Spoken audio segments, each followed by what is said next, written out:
Just एक प्रयास है 10th क्लास में पढ़ने वाले बच्चों के लिए जिन्हें थोड़े ही समय में बोर्ड एग्ज़ाम फेस करना है।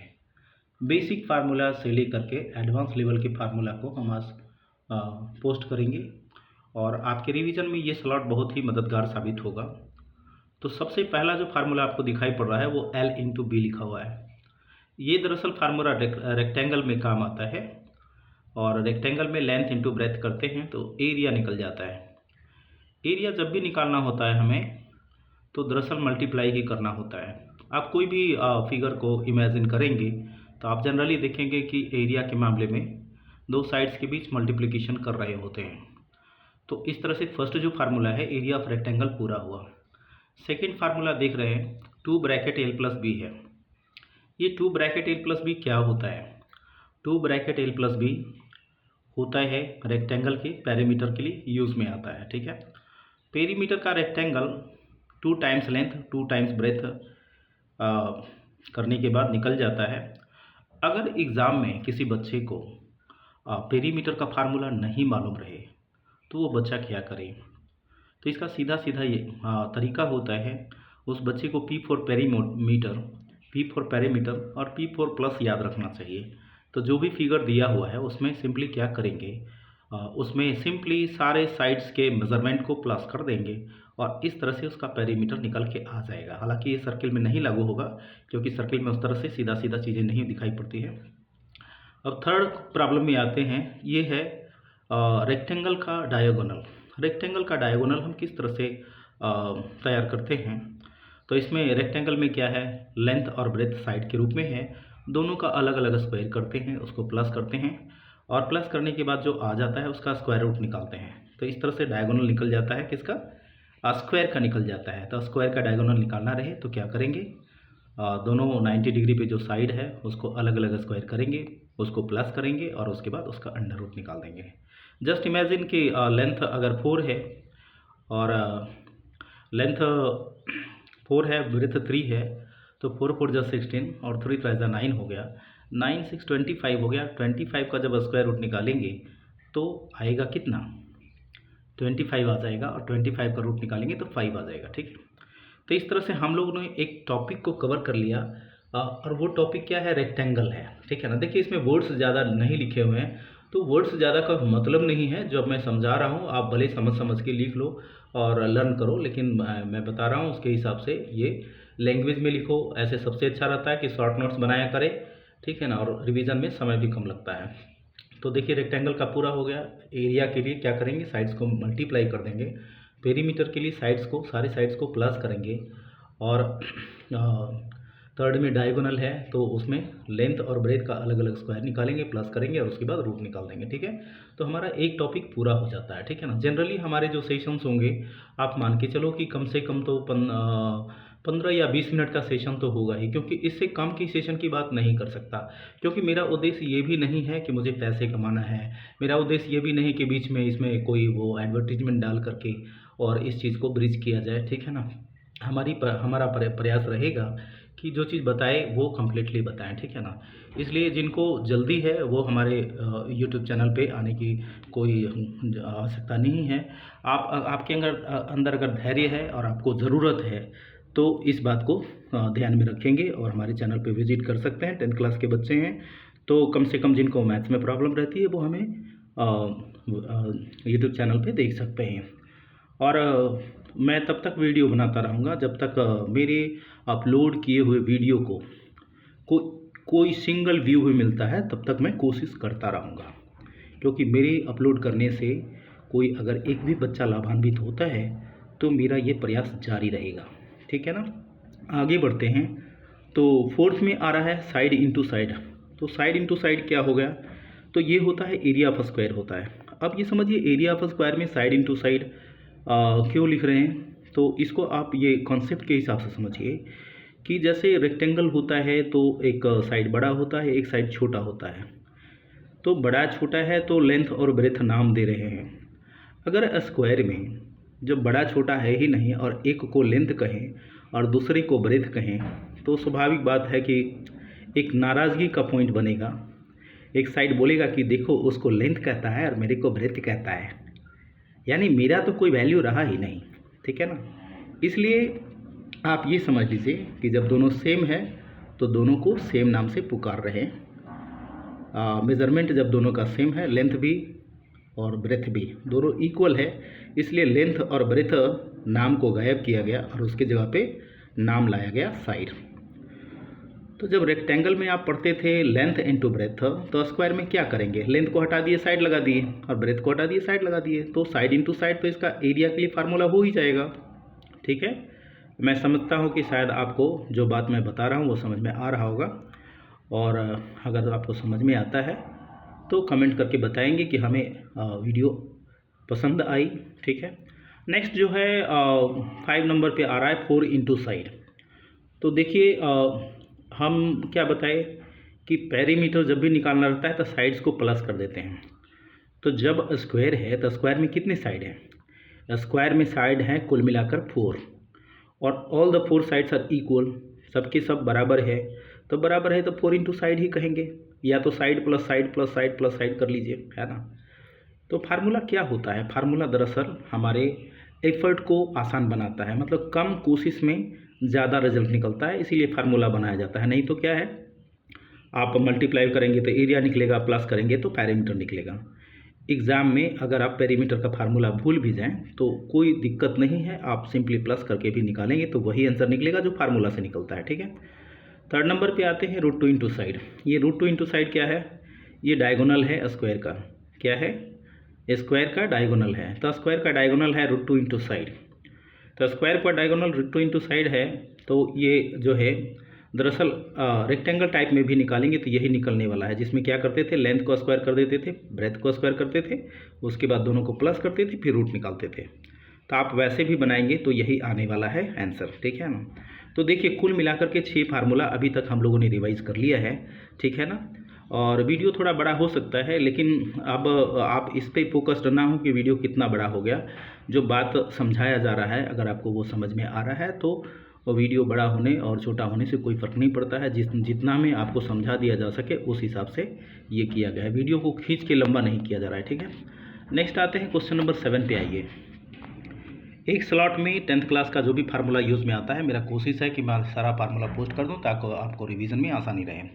अब 7 नंबर पे आ रहा है क्या, ट्रायंगल का बात आ रहा है। ट्रायंगल के लिए फार्मूला क्या होता है, हाफ बेस इंटू हाइट होता है, ठीक है। क्या होता है, हाफ बेस इंटू हाइट होता है। अब ये हाफ बेस इंटू हाइट कैसे समझ सकते हैं, तो जैसे कोई भी अगर मान लीजिए आप रेक्टेंगल ले लीजिए, रेक्टेंगल को डायगोनली काट दीजिए और दोनों कटे हुए भाग को एक दूसरे के ऊपर रख के देखिएगा कम्प्लीटली कवर कर लेता है। तो कम्प्लीटली कवर कर लेता है मतलब एक रेक्टेंगल से 2 इक्वल ट्रायंगल बन जाता है। या आप पैरेललोग्राम की भी बात ले लें तो उसमें भी 2 ट्रायंगल का निर्माण होता है। और इस तरह से जो अगर मान लो कि हम फार्मूला जो पैरेललोग्राम होता है उसमें बेस इंटू हाइट यूज़ करते हैं, तो इसीलिए ट्रायंगल का एरिया उसका हाफ हो जाएगा। क्यों हो जाएगा, क्योंकि पैरेललोग्राम को कट करके निकाले, दोनों इक्वल भाग निकला और दोनों के दोनों ट्रायंगल निकला। तो जब पैरेललोग्राम में बेस इंटू हाइट कहते हैं तो ट्रायंगल का area half base into height ही होना था। 8 नंबर पे आते हैं, a+b+c लिखा हुआ है। ये दरअसल पेरीमीटर ऑफ ट्रायंगल है, क्योंकि ट्रायंगल है तो ट्रायंगल का पेरीमीटर क्या होता है, तीनों साइड को प्लस करना है, ठीक है। अब ट्रायंगल में तीनों साइड का मेजरमेंट अगर अलग अलग है तो a+b+c कहेंगे, लेकिन सोचिए अगर तीनों इक्वल हो जाए तो इक्विलेटरल ट्रायंगल नाम देते हैं, तो उस स्थिति में 3 इंटू साइड कहते हैं। इन दैट केस 8 नंबर की बात मैं कर रहा हूँ, in that case perimeter of triangle क्या होता है, 3 इंटू साइड होता है, ठीक है। अब उससे आगे बढ़ते हैं तो आ रहा है क्या, बेस इंटू हाइट आ रहा है, ठीक है। 9 नंबर पे ध्यान दीजिए, 9 नंबर पे, ठीक है, क्या आ रहा है, बेस इंटू हाइट आ रहा है, ठीक है। तो बेस इंटू हाइट मैंने क्या बताया कि पैरेललोग्राम में यूज़ करते हैं। हालांकि आप चाहें तो रेक्टेंगल में भी यूज़ कर लेंगे, लेकिन रेक्टेंगल में क्या है, नेम का फ़र्क होता है, हम लोग जनरली उसको लेंथ इंटू ब्रेथ कहते हैं, ठीक है। तो यहाँ पे हम लोग मोस्टली ये ध्यान में रखेंगे कि बेस इंटू हाइट हम किसके लिए यूज़ कर रहे हैं, पैरेललोग्राम के एरिया को फाइंड करने के लिए यूज़ कर रहे हैं, ठीक है। 3 नंबर पे आ रहा है 5 इंटू साइड। तो रेगुलर पेंटागन रहेगा ना, रेगुलर जब लगा देते हैं तो इसका मतलब क्या होता है, all the sides of the polygon are equal. जब रेगुलर लगा रहता है तो इसका मतलब हो जाता है all the sides of the polygon are equal. तो रेगुलर पेंटागन, पेंटा मीन्स क्या होता है, 5 होता है, पेंटा मीन्स 5 यानी कि 5 होता है, ठीक है। तो पेंटा मीन्स 5 होता है यानी कि 5 होता है, तो 5 इंटू साइड हो जाएगा पेरीमीटर ऑफ रेगुलर पेंटागन, और पेरीमीटर ऑफ रेगुलर हेक्सागन जो कि 11 नंबर पे लिखा हुआ है। पेरीमीटर ऑफ रेगुलर हेक्सागन, देखिए रेगुलर मतलब इक्वल है और हेक्सा मीन्स 6 होता है, तो 6 साइड्स है और all the sides are equal, so perimeter of regular hexagon will be 6 into side. Clear है ना। और 12 नंबर पे आ रहा है 7 इंटू साइड, तो ये 7 इंटू साइड कब हो जाएगा, जब रेगुलर हेप्टागन, हेप्टा मीन्स क्या होता है 7, रेगुलर हेप्टागन का फार्मूला रहेगा तो 7 इंटू साइड हो जाएगा, क्योंकि इसमें क्या हो जाएगा, all the sides are equal और there are 7 sides, so 7 into side हो गया। ओके, तो देखिए अभी तक हमने जो टॉपिक कवर कर लिया वो क्या क्या हो गया, रेक्टेंगल हो गया, स्क्वायर हो गया, ट्रायंगल हो गया, ठीक है ना, और इसके साथ साथ रेगुलर पेंटागन, रेगुलर हेक्सागन है ना, रेगुलर हेप्टागन, इसमें क्या है एरिया निकालने से रिलेटेड नहीं क्वेश्चन आएगा, ठीक है। यहाँ तक जो बताया गया है उसमें पेरीमीटर निकालना आपको सिखाया गया है।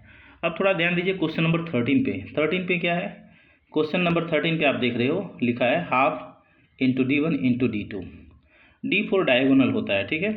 तो हाफ D1 D2 जो होता है ना, किसका फार्मूला होता है, देखो मल्टीप्लाई किया हुआ है साइड को आपस में, तो ये दरअसल एरिया के लिए ही फार्मूला होना है, क्योंकि एरिया में क्या है मल्टीप्लाई करते हैं, तो D1 D2 मल्टीप्लाई हो रहा है मतलब किसी चीज़ का एरिया है, लेकिन ये है किस चीज़ का, तो डायगोनल है, ये रम्बस का एरिया है, ठीक है ना। रम्बस के अलावा आप चाहें तो कह सकते हैं कि एरिया ऑफ स्क्वायर भी इस तरह से निकाला जा सकता है, ठीक है ना, लेकिन एरिया ऑफ स्क्वायर निकालेंगे तो D1 D2 इक्वल हो जाएगा, इसका दोनों डायगोनल इक्वल होता है, ठीक है, लेकिन फिर भी फार्मूला यूज़ कर सकते हैं half into D1 into D2, ठीक है।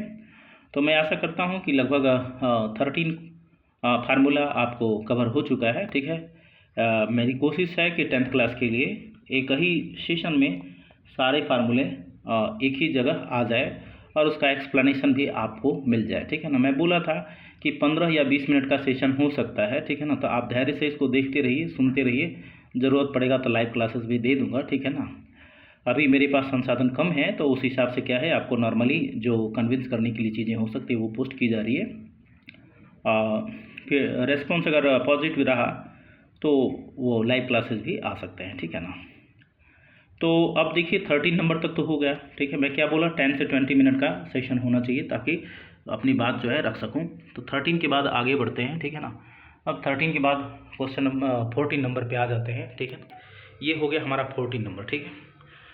14 नंबर में half A plus B into height है, ठीक है। ये दरअसल क्या है, ट्रेपीजियम के लिए एरिया के लिए फार्मूला है, ठीक है ना। ट्रेपीजियम में होता क्या है, ट्रेपीजियम में दो अपोजिट साइड्स पैरेलल होते हैं, बाकी जो साइड होते हैं इटैलिक भी जुड़ा रह सकता है, ठीक है। तो इसमें कैसे एरिया निकालते हैं, जो पैरेलल साइड्स है उन दोनों को प्लस कर देते हैं और प्लस करने के बाद उसका हाफ किए और उसको हाइट से मल्टीप्लाई कर देते हैं।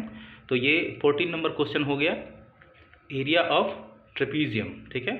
15 नंबर पे फिर हाफ D1 D2 आया है तो आप इसको समझ लो एरिया ऑफ स्क्वायर, ठीक है। 16 नंबर पे आ रहा है √3/4 इंटू साइड स्क्वायर या साइड इंटू साइड।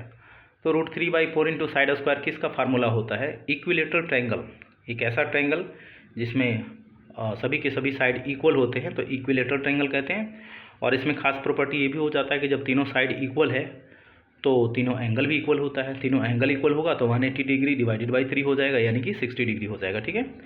तो एरिया ऑफ इक्विलेटरल ट्रायंगल के लिए 16 नंबर पे हम लोगों ने फार्मूला क्या देखा, √3/4 इंटू साइड देख लिया, ठीक है। 16 नंबर पे आ रहा है 6 multiplied by √3/4 into side square. ये दरअसल क्या है, रेगुलर हेक्सागन होता है ना, रेगुलर हेक्सागन का एरिया निकालना रहे तो रेगुलर हेक्सागन में कुल मिला के 6 इक्विलेटरल ट्रायंगल बन जाते हैं। तो इक्विलेटरल ट्रायंगल के लिए फार्मूला क्या हो गया, √3/4 इंटू साइड स्क्वायर हो गया, और 6 है इसलिए 6 से हमने इसको मल्टीप्लाई कर दिया, ठीक है। टोटल 17 फार्मूला रिवाइज हो गए हैं। अब आगे बढ़ते हैं, 18 नंबर पे आ रहा है साइड इंटू साइड, ठीक है। तो ये दरअसल क्या है, देखिए साइड को 2 बार आपस में मल्टीप्लाई करते हैं तो एरिया निकलता है, 3 बार मल्टीप्लाई करते हैं तो वो वॉल्यूम निकल जाता है, ठीक है। तो वॉल्यूम है साइड इंटू साइड क्या है, वॉल्यूम है, किसका वॉल्यूम है, तो तीनों सभी साइड आपस में बराबर होगा तो वो क्यूबॉइड हो गया, ठीक है ना, क्यूब हो गया, ठीक है ना। तो क्यूब के लिए वॉल्यूम के लिए फार्मूला क्या हो गया, 18 नंबर पे क्यूब के लिए वॉल्यूम के लिए फार्मूला हो गया साइड इंटू साइड, ठीक है। 19 नंबर पे आ रहा है 6 इंटू साइड स्क्वायर, ठीक है। तो आपको लूडो का डाइस याद है ना, उसमें कितने फेसेस होते हैं, 6 होते हैं, और हर एक जो फेस होता है लूडो के डाइस में आप देखेंगे हर एक फेस स्क्वायर होता है। तो स्क्वायर के एरिया के लिए हो गया साइड इंटू साइड, और उसमें फेसेज हो गया 6, इसलिए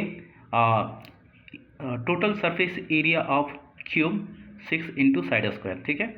लेकिन क्यूब के बजाय क्यूबॉइड की बात करें तो उसमें लेंथ, ब्रेथ और हाइट अलग अलग स्पेसिफिक होगा, इसलिए उसके फार्मूला के लिए क्या हो जाएगा, length into breadth into height हो जाएगा। देखिए मैं एक बात मैं हमेशा बोलता हूँ, एरिया है तो साइड 2 बार आपस में मल्टीप्लाई होगा, वॉल्यूम है तो साइड आपस में 3 बार मल्टीप्लाई होगा, ठीक है।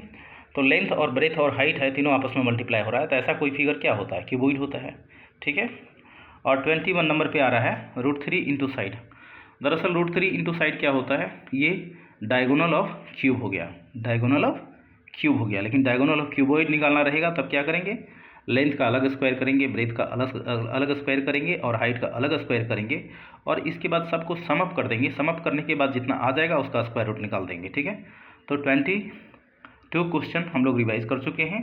आगे बढ़ते हैं, अभी कुछ आ रहा है सॉलिड फिगर का, तो इसमें थोड़ा सा इसका सीक्वेंस चेंज करते हैं, पहले सर्किल पढ़ लेते हैं, बाद में सिलेंडर पे आते हैं, ठीक है। तो अभी हम ऊपर ला रहे हैं, ठीक है। सीरियल नंबर थोड़ा सा फ़र्क पड़ेगा, लेकिन कोई बात नहीं, आपको समझने का ध्यान देना है। देखिए 27 नंबर पे आ रहा है पाई आर स्क्वायर, ठीक है।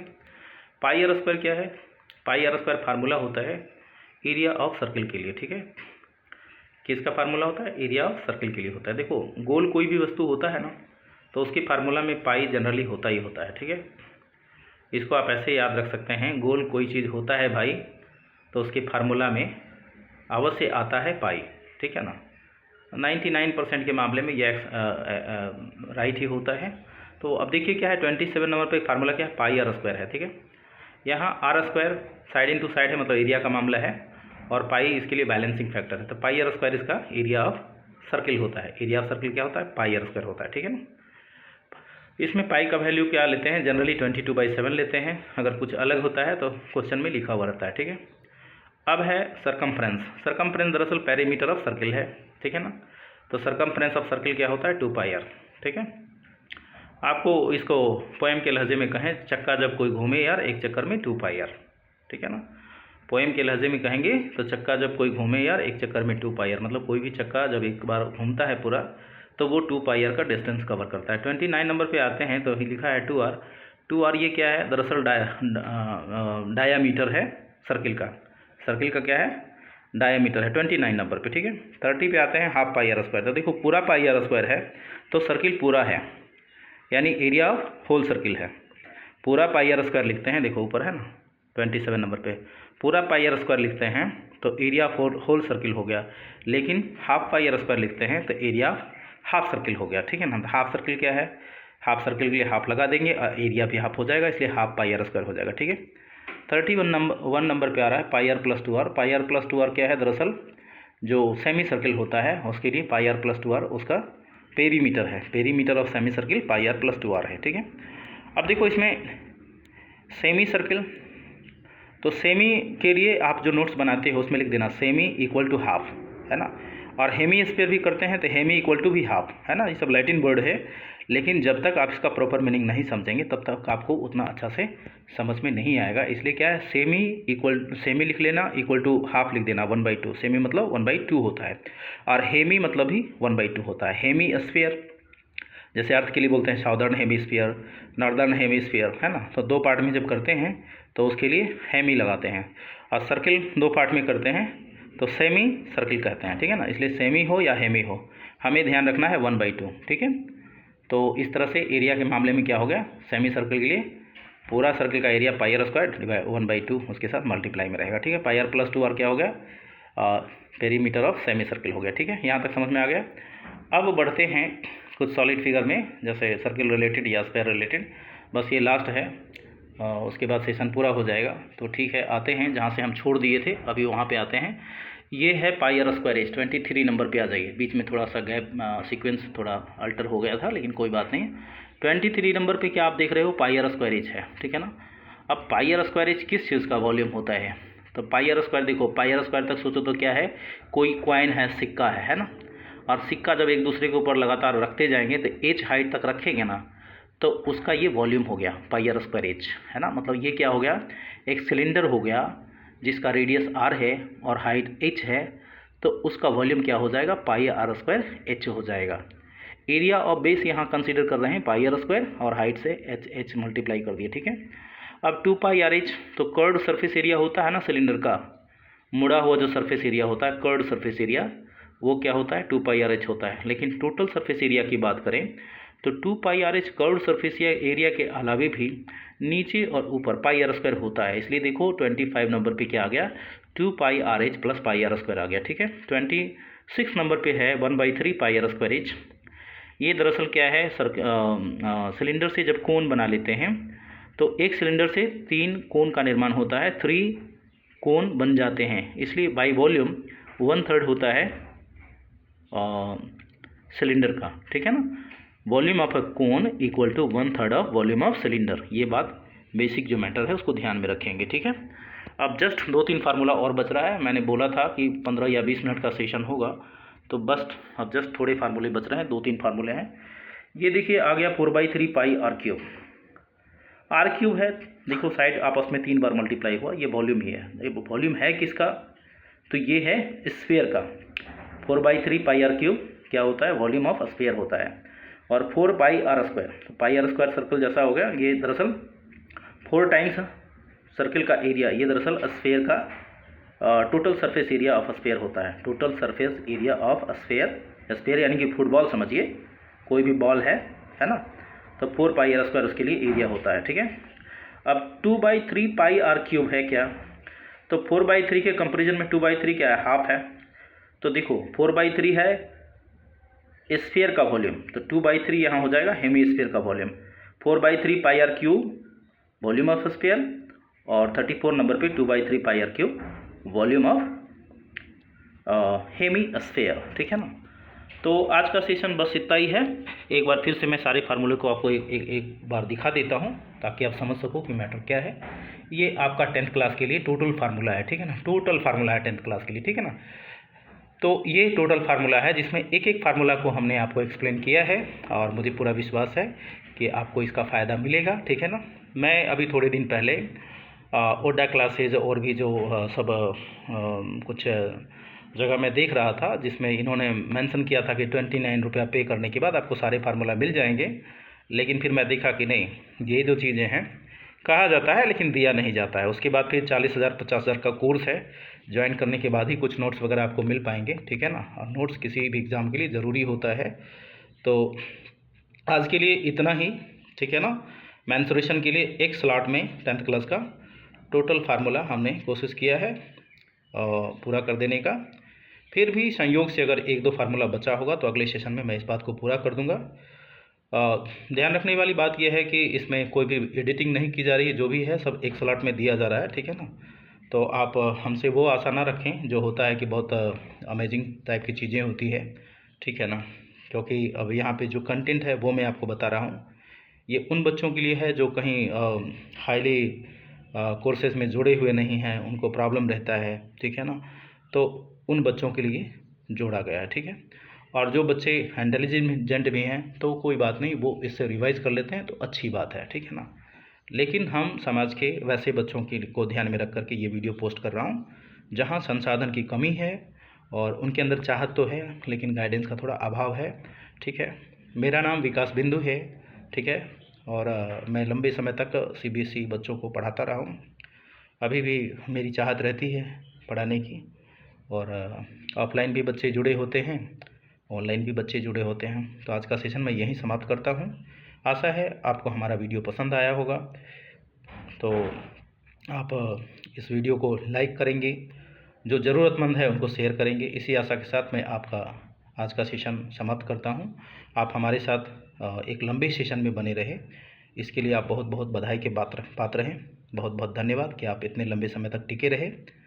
और मेरे वीडियो से अगर आपको लाभ पहुंचता है तो मुझे काफ़ी खुशी होगी। धन्यवाद।